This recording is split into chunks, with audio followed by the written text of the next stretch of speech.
에블린 홀이라고 하는 분은 영국의 여류 작가입니다.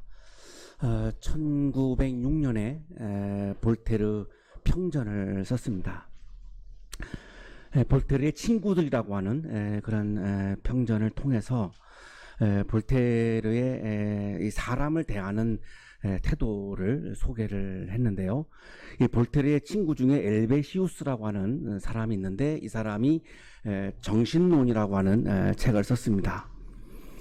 이 내용에 대해서 볼테르는 동의하지 않았습니다.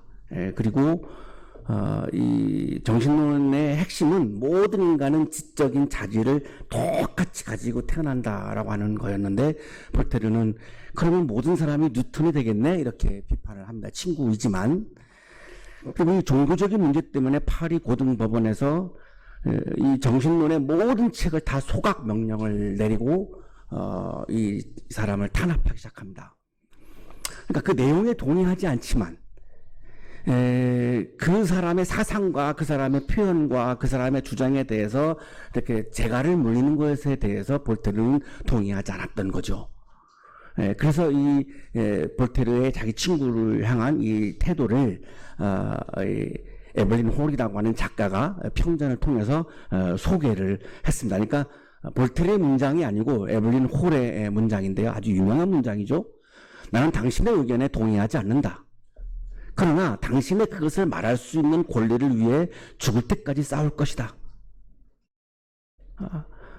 나하고 다른 생각, 나하고 다른 이념, 나하고 다른 종교, 그 생각과 이념과 종교에 내가 동의하지 않는다. 그러나 나하고 생각이 다르고 이념이 다르고 종교가 다르다고 해서 그 사람을 내가 적대시하지 않는다. 나하고 다른 편이라고 편을 갈라서 내가 그 사람을 적으로 여기고 원수로 여겨서 없어져야 될 대상, 타도돼야 될 대상, 내가 죽여야 하는 대상, 그렇게 보지 않는다, 이런 의미죠. 우리 사회에서 굉장히 우리가 주목해야 하는 부분이라고 생각이 드는데요. 우리가 분단 국가이다 보니까 그럴 면이 있겠습니다만, 나하고 다르면 다 없애버려야 한다라고 하는 이 적대감이 굉장히 팽배한 게 우리 사회의 지금 한 모습인데요. 나하고 생각이 달라도 내가 그 사람을 적대시하지 않는다. 그 사람의 주장을 말할 수 있도록 내가 도와준다. 이걸 가리켜서 톨레랑스, 관용이라고 그렇게 부르는데요. 이 볼테르라고 하는 사람이 1763년에 이 관용론이라고 하는 책을 썼습니다. 제14장 예수 그리스도가 가르친 관용이라고 하는 이 챕터에서 볼테르가 이렇게 이야기를 합니다. 예수 그리스도가 남긴 거의 모든 말과 행동은 온유함과 인내와 용서를 가르치고 있다. 당신이 예수 그리스도를 닮고자 한다면 처형자가 아닌 순교자가 되어라. 예수님은 어디에서도 나하고 생각이 다르다고 해서 그 사람을 적대시하거나 그 사람을 없애버려야 한다라고 하거나 이런 주장을 하신 적이 없다는 거죠. 예수님은 처형자가 아니고 오히려 다른 생각을 가지고 있는 사람들한테 죽임을 당한 순교자이니까, 예수를 따른다라고 하는 것은, 예수를 믿는다라고 하는 것은 우리가 그러한 사람들에 대한 자세를 내가 지향하는 것이 바로 예수를 따르는 것이고 예수를 믿는 것이다 라고 볼테르는 이 주장을 하고 있는 거죠. 15장에서 프랑스 역사가인 블랭 밀리의 이 주장을 인용을 볼테르가 했습니다. 신앙을 사람들의 마음속에 심으려고 하는 열정은 강요로 설득이 가능하다고 믿는 것만큼이나 야만적인 것이다. 신앙을 사람들의 마음속에 심으려고 하는 열정은 강요로 설득이 가능하다고 믿는 것만큼이나 야만적인 것이다. 신앙을 강요로 될까요? 신앙은 성령의 역사를 통해서 이루어지는 것이지 사람이 다른 사람에게 강요를 해서 이루어지지 않는다라고 하는 것을 블랭 밀리에라고 하는 프랑스 역사가가 이야기를 했는데, 볼테르가 이거를 다시 인용을 한 것이죠. 우리 교회의 교회 생활이 비교적 굉장히 자유로우시죠. 왜냐하면 강요가 거의 없기 때문입니다. 잔소리, 강요 이런 것들이 모르겠습니다. 어떻게 느끼시는지 모르겠지만 거의 없죠. 정말 거의 없습니다. 다음 주 총회하면 여러분 다 나오십시오. 이런 광고도 안 하죠. 그냥 총회 한다고 그러지 다 나오세요. 뭐 전교인 동원 뭐 이런 표현조차 쓰지 않습니다. 그 이유는 그렇게 해서 10명 더 나온다고 해서 강요하는 거에 비하면 훨씬 더 양한적인 거기 때문에 그러는 거죠. 10명이 덜 나와도 자발적으로 하는 것이 신앙이고 성령의 역사에 의해서 내가 하나님을 믿는 것이지 목사가 잔소리하고 목사가 강요한다고 해서 하는 것은 그건 신앙이라고 볼 수 없기 때문에 그런 기조를 우리 교회는 유지하고 있습니다. 걱정을 하는 분들도 있습니다만 어쨌든 그렇게 가고 있죠. 왜냐하면 바로 이것 때문에 그렇습니다. 신앙은 강요로 이루어지는 것이 아니기 때문에 그렇습니다. 성령의 역사로 이루어지는 것이기 때문에 그렇습니다. 21장에서 형사학적 문제에 있어 모든 사람이 똑같은 방식으로 생각하게 되기를 바라는 것은 정말 미친 짓이다. 저 사람이 나하고 똑같은 생각을 가져야 된다라고 하는 이 강요는 미친 짓이다. 왜냐하면 어떻게 모든 사람이 다 나와 똑같은 생각을 할 수 있겠습니까? 다른 생각을 하기 때문에 다른 사람인 거죠. 다른 생각을 하기 때문에 다른 이념을 가지고 있기 때문에 다른 종교를 가지고 있기 때문에 나하고 다른 사람인 거죠. 나하고 똑같을 수가 없죠. 이 세상에 나하고 똑같은 사람은 한 사람도 없는 거죠. 그러나 강요라고 하는 것은 나하고 똑같이 생각해라 라고 하는 것을 주장하는 거니까요. 이건 말이 안 된다는 거죠. 그렇다고 해서 그거를 다 책을 태워버리고 탄압을 하는 파리 고등법원의 조치는 그건 정말 야만적인 거다라고 지금 볼테르는 자기 친구의 이야기에 동의하지 않지만 그러나 친구에 대해서 그렇게 탄압하는 것도 비판을 지금 하고 있는 것입니다. 22장에서 이렇게 얘기합니다. 조물주가 내려야 할 판결을 이 땅에 잠시 머물다가 사라질 티끌과도 같은 존재인 우리 인간이 가로챌 권한은 없는 것이다.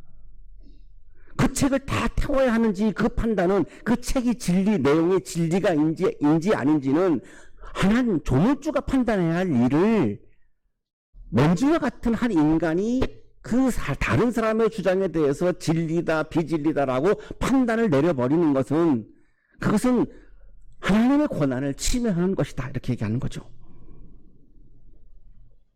나하고 생각이 다르면 우리는 틀렸다라고 생각을 하기 때문에 타도의 대상으로 보고 적대시하는데 그러면 내 생각은 반드시 진리라고 하는 근거는 어디에 있느냐라고 하는 것입니까? 그 근거가 어디에 있느냐라고 하는 거죠. 그럼 내 생각은 틀릴 수가 없다는 것인데 그거를 우리가 독선이라고 말하는 거죠. 내 생각도 언제나 틀릴 수 있는 거죠. 23장 신에게 올리는 기도에서 볼테르는 하나님께 이렇게 기도를 드렸습니다. 우리가 보기에는 참으로 불평등하지만 당신이 보기에는 모두 똑같은 우리의 처지와 조건들 사이에는 작은 차이가 있습니다. 우리가 보기에는 참으로 불평등하지만 당신이 보기에는 모두 똑같은 우리의 처지와 조건들 사이에는 작은 차이가 있습니다. 사람과 사람 사이에 작은 차이가 있죠. 그런데 하나님이 보실 때는 다 똑같아 보인다는 거죠. 비행기를 타고 하늘에 올라가서 아래를 내려다보면 다 똑같죠. 건물들이 다 똑같죠. 하나님이 높은 보좌에서 우리를 보면 우리들 사이에서는 뭐 지적인 수준이나 경제적인 수준이나 다 다르지만 하나님이 보실 때는 그 차이가 없다는 거예요. 하나님은 차이가 없다는 것을 내가 차이를 만들어내서 그거를 적대시하는 것은 그건 하나님의 마음을 따르지 않는다라고 하는 거죠. 그래서 볼테르는 지금 이렇게 기도하는 거예요. 인간이라 불리는 티끌들을 구별하는 이 모든 사소한 차이들이 증오와 박해의 구실이 되지 않도록 해 주소서. 차이가 존재하는데 그 차이라고 하는 것 때문에 증오하거나 미워하거나 박해하거나 그거를 적대시하거나 그렇지 않게 해 주십시오. 이렇게 지금 기도하는 거죠. 차이는 당연히 있는 거고 그 차이 때문에 왜 우리가 다른 사람을 증오하고 미워하며 살아야 하는가라고 하는 것을 기도하는 거죠. 우리에게 이 삶을 주신 당신의 은혜를 찬양하면서 우리가 해야 하는 것은 나하고 다른 사람에 대해서 증오할 것이 아니라 나에게 이러한 삶을 주신 하나님의 은혜를 내가 찬양하면서 이 찰나 같은 삶을 살게 해 주소서. 하나님의 은혜에 대해서 감사하고 찬양하는 것이 우리 그리스도인의 삶이지, 나하고 다른 사람에 대해서 증오하는 것은 그리스도인의 삶이 아니라고 생각을 하고 있고, 그렇게 지금 기도를 하고 있는 것이죠. 오늘의 성서 일과는 예수께서 형제와 자매를 향한 사랑과 관용을 강조하신 그런 말씀입니다.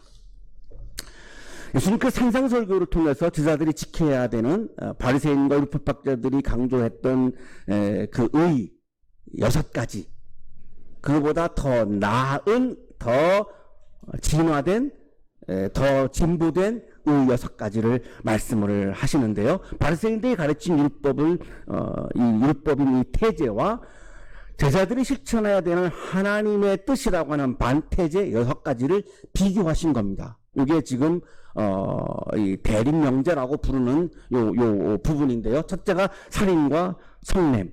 율법에서는 살인은 하지 말라는 건데 예수님은 성내지 말라 이렇게 지금 대립명제를 지금 말씀하시죠. 두 번째가 간음과 음욕, 세 번째가 이혼과 이혼 불가, 네 번째가 거짓 맹세와 맹세 불가, 다섯째가 보복과 관용, 여섯째가 이웃사랑과 원수사랑. 이렇게 되어 있는데요. 오늘의 성서 일과가 요 네 번째까지입니다. 37절, 21절에서 37절까지죠.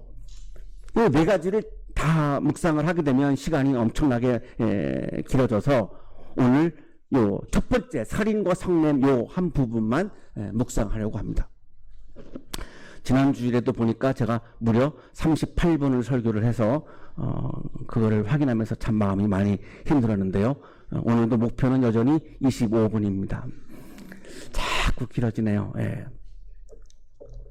옛사람들에게 말하기를 살인하지 말아라. 누구든지 살인하는 사람은 재판을 받아야 할 것이다 하는 것을 너희는 들었다. 너희는 옛사람에게 말한 것을 들었다. 이게 이제 율법이죠. 출애굽기 20장 13절인데요. 살인하지 말라. 사실은 이제 세번역에는 살인하지 못한다. 이렇게 절대법으로 나와 있습니다. 하느냐 마느냐의 문제가 아니라 그냥 아예 못을 박은 거죠. 살인하지 못한다. 이게 히브리어 원어에는 가까운 번역입니다. 살인하지 못한다. 10계명 중에서 6번째 계명이죠. 히브리인들이 이집트에서 430년 동안 노예로 살았습니다. 430년 동안 생명의 존엄함이, 거룩함이 무시되는 상황에서 사는 거죠. 하나님의 형상으로 존중받지 못하는 상황에서 430년을 살았습니다. 그러다가 정치적으로 해방을 해서 이집트를 탈출해서 가나안을 향해서 가죠. 새로운 나라를 이루기 위해서 가는 건데요. 문제는 430년 동안 생명을 존중하지 않는 그런 일상을 살아왔기 때문에 몸에 배어있는 거죠. 생명의 존엄을 받지 못했기 때문에 이들도 가나안 땅에 들어가서 생명의 존엄을 존중하는 것을 할 수 없습니다.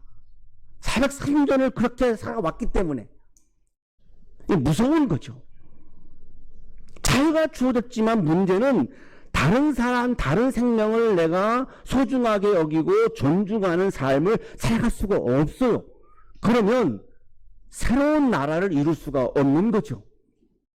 그래서 하나님이 시내산에서 딱 정리시켜 놓고 새로운 나라의 법을 주시면서 6번째 계명에서 살인하지 못한다 이렇게 계명을, 새로운 법을 주신 건데 그 하나님의 동기가 중요한 거죠. 살인하지 못한다라고 하는 이 하나님의 동기는 모든 인간은 하나님이 지으신 하나님의 소유이고 하나님이 사랑하는 존재이고 하나님을 닮은 거룩한 하나님의 형상이기 때문에 살인하지 못한다. 여기에서 중요한 것은 하나님의 동기입니다.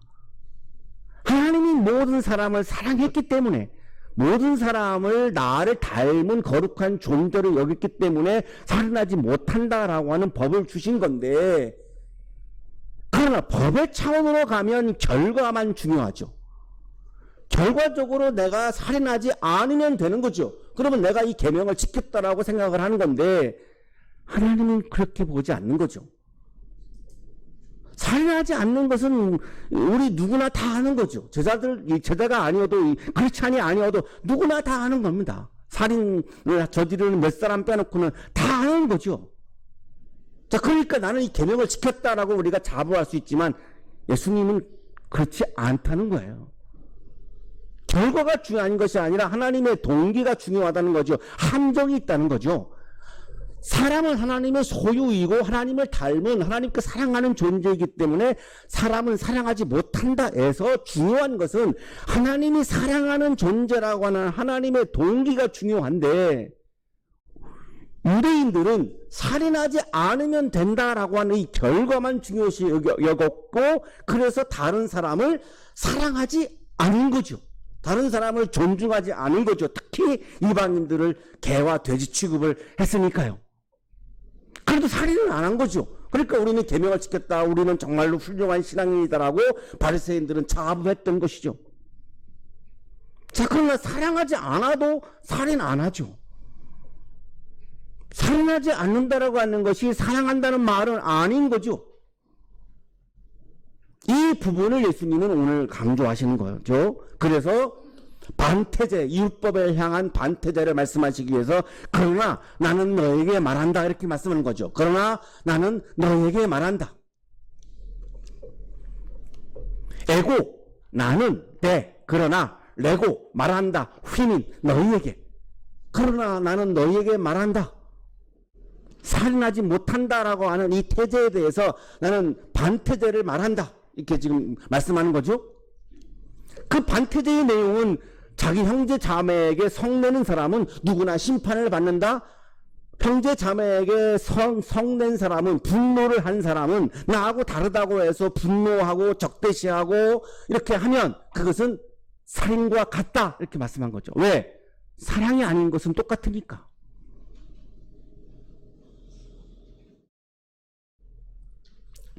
하나님의 뜻은 율법의 차원과는 다르다라고 하는 거죠. 율법은 살인만 안 하면 되는 거죠. 그러나 예수님이 강조하시는 하나님의 뜻은 사람을 사랑하라는 거예요. 그냥 살인하지 않는 차원에서는 안 된다는 거죠. 그건 하나님의 마음이 아니라는 거죠. 살인만 하지 말아라, 최소한 살인을 하지 마, 이 마음이 하나님의 마음이 아니라 적극적으로 사람을 사랑하라고 하는 것이 하나님의 마음이라는 거죠. 그래서 사람을 향하여 성내는 것, 모욕적으로 말하는 것도 살인에 포함시키신 겁니다. 왜냐하면 다른 사람을 향해서 내가 성낸다라고 하는 것, 내가 다른 사람에게 모욕을 준다라고 하는 것은 사랑하지 않기 때문에 하는 거죠. 그러면 사랑하지 않는다라고 하는 면에서 볼 때는 살인과 다를 바가 아무것도 없다, 똑같다라고 하는 거죠.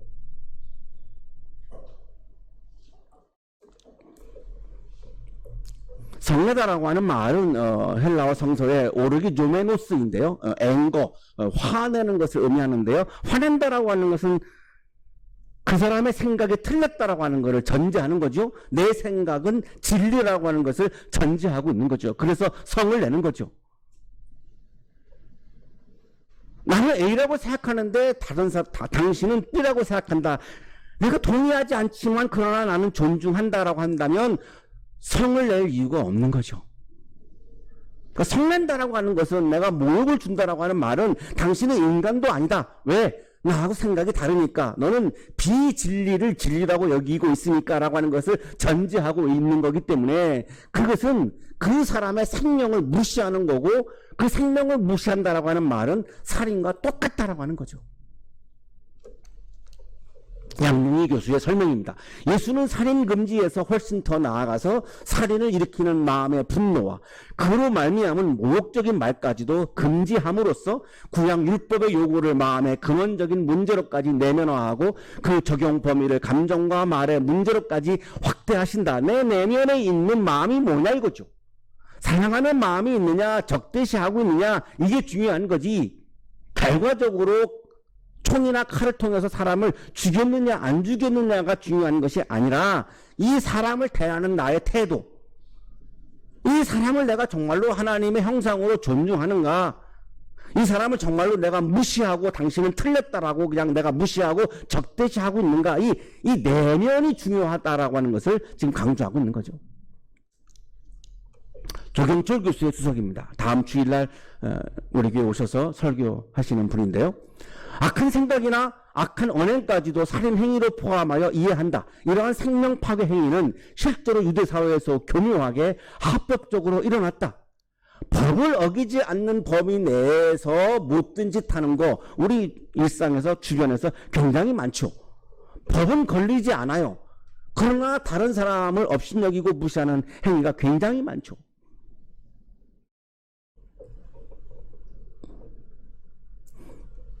제 2년 후배 목사님이 굉장히 어른 목사님한테, 여기 잠실에서 목회하시던 목사님이었고 지금 은퇴하셨는데 그분한테 맞았어요.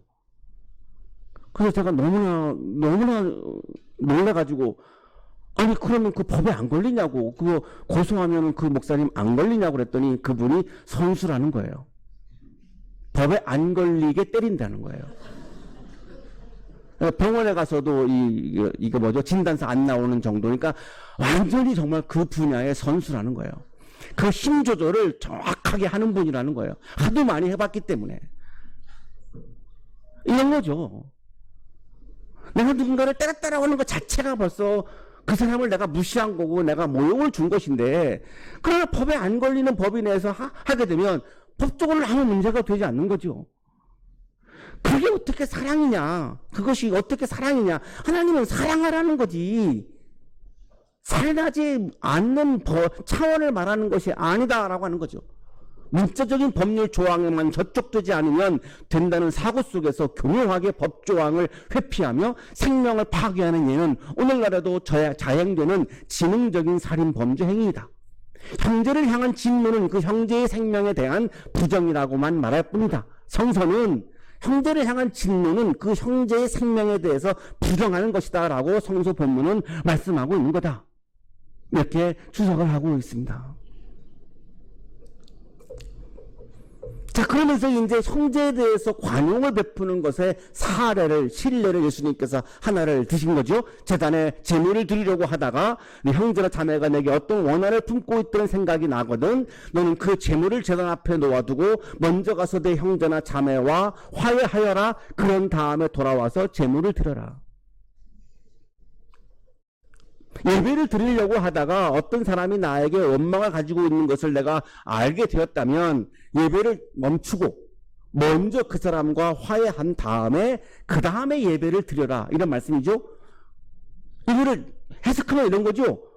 예배보다 관용과 화해가 더 먼저다, 이렇게 말씀하고 있는 거죠. 한국교회에서는 절대로 이 본문을 그렇게 해석하지 않죠. 예배가 우선이라고 해석하죠. 자, 그런데 이 본문을 정확하게 읽어보십시오. 예수님의 말씀은 그렇지 않아요. 예배보다 화해와 관용이 더, 사랑이 더 먼저라고 말씀하신 거예요. 형제를 사랑하지 않으면서 드리는 예배는 예배가 아니다라고 말씀한 거죠. 그 예배 안 받겠다는 거죠. 형제와 싸우면서 내가 예배를 드린다, 그 예배 안 받겠다는 거죠. 이웃과의 관계가 파괴되는 것은 하나님과의 관계가 파괴된다라고 하는 것이 전통적인 유대인들의 사고였고 초대교회의 믿음이었습니다. 이것이 오늘날에 이상하게 변해서 형제와 싸우면서도 예배를 드리는 교회들이 있었죠. 막 강목 갖고 싸우면서도 예배는 드리는. 그 예배가 아니라는 거죠. 그 예배 안 받겠다는 거죠.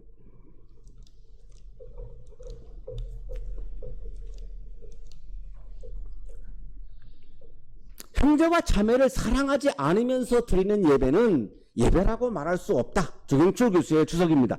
제사에 앞서 형제와 화해하지 않고는 그 제물이 작용하지 않는다고, 즉 하나님도 그를 용서하지 않는다고 믿었기 때문이다. 형제와의 불화는 하나님과의 관계를 파괴한다고 믿었다.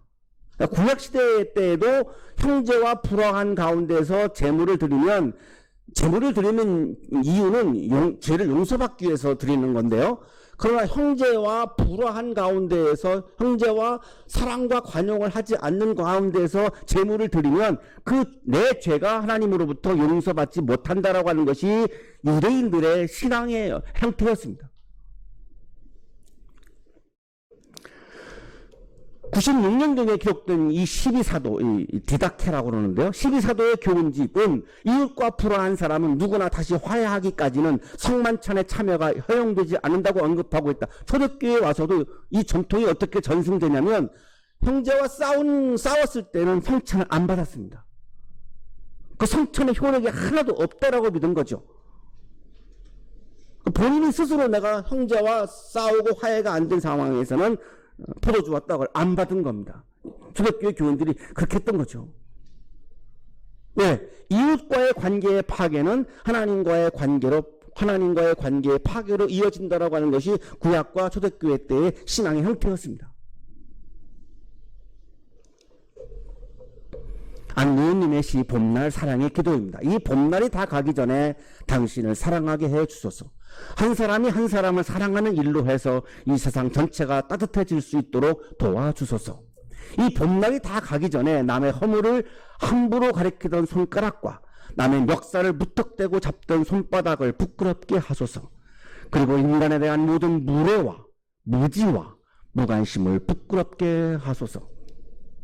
자신 있게 말할 수 있게 하소서. 큰 것보다는 작은 것도 좋다고, 많은 것보다는 적은 것도 좋다고, 높은 것보다는 낮은 것도 좋다고, 빠른 것보다는 느린 것도 좋다고. 그리하여 이 봄날이 다 가기 전에 얼음장을 뚫고 바다에 당도한 저 푸른 강물과 같이 당신에게 닿게 하소서. 봄날이 가기 전에 얼음장과 같은 얼어붙은 사람과 사이에서, 나와 다른 사람과의 사이에서, 나하고 생각과 이념과 종교가 다른 사람과 나 사이에서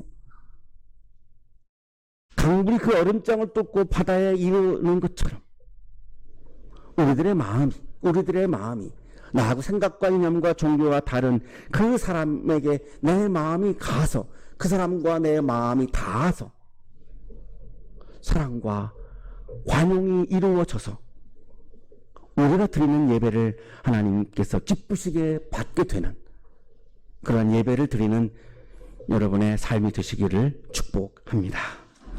거룩하신 주님, 우리의 마음속에 타자를 향한 사랑과 관용의 마음을 부어주셔서 나와 생각과 이념과 종교가 다른 사람들에게도 따뜻한 사랑과 따뜻한 관용으로 그 사람을 대하고 또한 교제할 수 있는 하나님이 기뻐하시는 그리스도인으로 살게 해 주옵소서. 그 삶 속에 하나님 나라의 기쁨이 가득 찰 것을 믿습니다. 예수 그리스도 이름으로 기도하옵나이다. 아멘.